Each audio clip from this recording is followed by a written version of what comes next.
La historia está llena de figuras que han cambiado el mundo, ¿verdad? Pero muy pocos lo hicieron de una manera tan profunda y duradera como Augusto.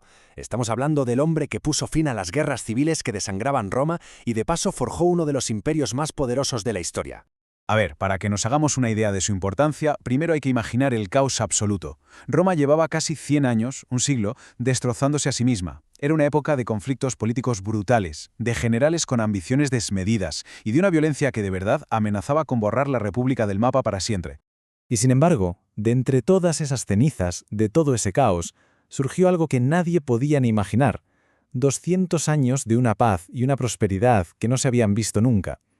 Un periodo tan increíblemente estable que hoy lo conocemos por su propio nombre, la Pax Romana. Y aquí es donde la historia se pone, increíble. ¿Cómo es posible que el arquitecto de este cambio tan monumental fuera un chaval de apenas 18 años? Un chico sin experiencia militar y con una salud que todos describían como bastante frágil. Pues bien, esa es la increíble historia que vamos a desgranar hoy. Para entender de verdad a Augusto, primero hay que entender el mundo en el que le tocó nacer. Y ese mundo era, literalmente, un mundo en llamas. Un lugar donde el viejo sistema de la República Romana se estaba cayendo a pedazos. Ojo, que este colapso no ocurrió de la noche a la mañana. No. Empezó muchas décadas antes con tensiones sociales, luego siguió con el ascenso de generales ambiciosos y carismáticos como Julio César, que básicamente desafiaron al Senado, y todo culminó con su asesinato, que ya fue la chispa que desató el caos definitivo. El sistema simplemente estaba roto. Y es justo en ese momento, en el pico de máxima confusión, cuando la historia da un giro de guión espectacular. No en un campo de batalla, no, sino en algo mucho más silencioso, la lectura de un testamento, el de Julio César. De repente, de la nada, un completo desconocido, un joven llamado Cayo Octavio, es catapultado al mismísimo centro de la política romana. Y no solo como el heredero de una fortuna inmensa, sino como el hijo adoptivo del hombre más famoso y poderoso de Roma. Casi nada. El contraste era brutal. Sus rivales lo miraban y veían a un niño enfermizo, débil, fácil de manipular. Pensaban que se lo iban a comer con patatas. Pero la realidad era muy distinta. Detrás de esa apariencia se escondía una mente fría, calculadora, y un genio para la estrategia política que absolutamente nadie supo ver a tiempo. Así que con este panorama, el joven Octavio entra en la arena política. Y aquello no es un paseo por el parque, es un nido de víboras. Allí, figuras ya consolidadas, como el brillante general Marco Antonio, estaban afilando los cuchillos, listos para repartirse el poder de César.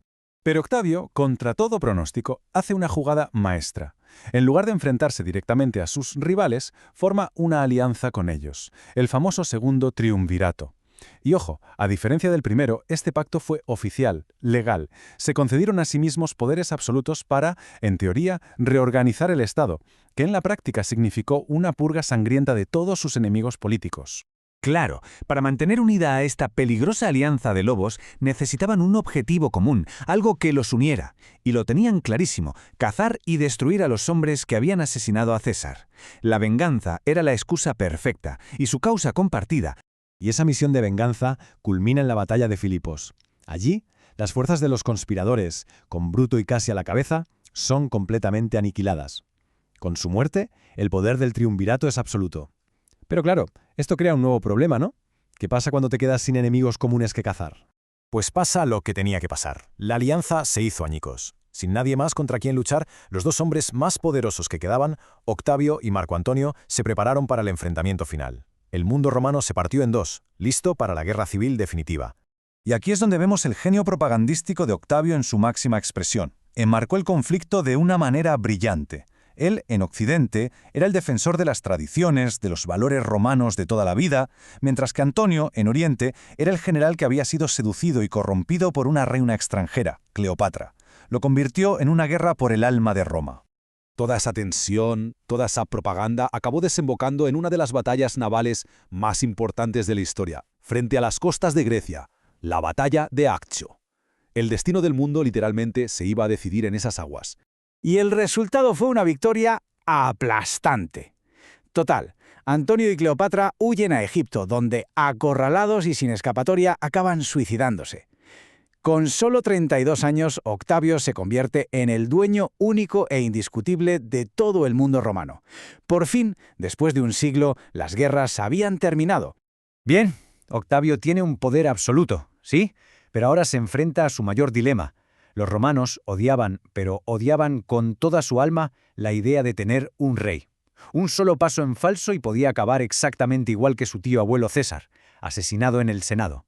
Y aquí es cuando saca el conejo de la chistera, su jugada maestra definitiva. En un acto de puro teatro político, se presenta ante el Senado y anuncia que restaura la República, devolviendo todos sus poderes. Fue sencillamente una genialidad. Por supuesto, el Senado, entre agradecido y sabiendo perfectamente quién mandaba, le ruega que se quede, y para que lo haga, le conceden un nuevo título, uno que no sonaba para nada a rey, Augusto, que significa algo así como el venerable. De esta forma, sobre el papel, Roma seguía siendo una república, pero en la práctica, el Imperio Romano acababa de nacer. Ahora pasemos a ver cómo se construye su enorme legado. Con el poder ya asegurado de una forma muy inteligente, Augusto inaugura una era de paz y estabilidad que el mundo no había visto jamás. Daba comienzo la Pax Romana. Y su reinado fue absolutamente transformador. No se conformó con parar las guerras, sino que reconstruyó la sociedad desde los cimientos. Creó un ejército profesional leal al Estado, no a generales, una administración pública eficiente, un sistema de impuestos mucho más justo, y además fue un gran mecenas de las artes. Básicamente creó toda la maquinaria que haría funcionar al imperio durante siglos. Hay una frase que se le atribuye a él y que, la verdad, lo resume todo a la perfección. No fue solo un cambio político, fue una transformación física, visible. Convirtió una capital de ladrillo en una ciudad monumental de mármol, una capital digna de un imperio global. Y todo esto nos lleva de vuelta a la gran pregunta, al debate que los historiadores siguen teniendo hoy en día. ¿Fue Augusto el Salvador que rescató a Roma de la autodestrucción? ¿O fue un tirano increíblemente astuto que desmanteló la libertad republicana a cambio de paz y orden? Pues probablemente fue un poco de las dos cosas. Y eso nos deja una última reflexión. ¿Cuál es el verdadero precio de la paz?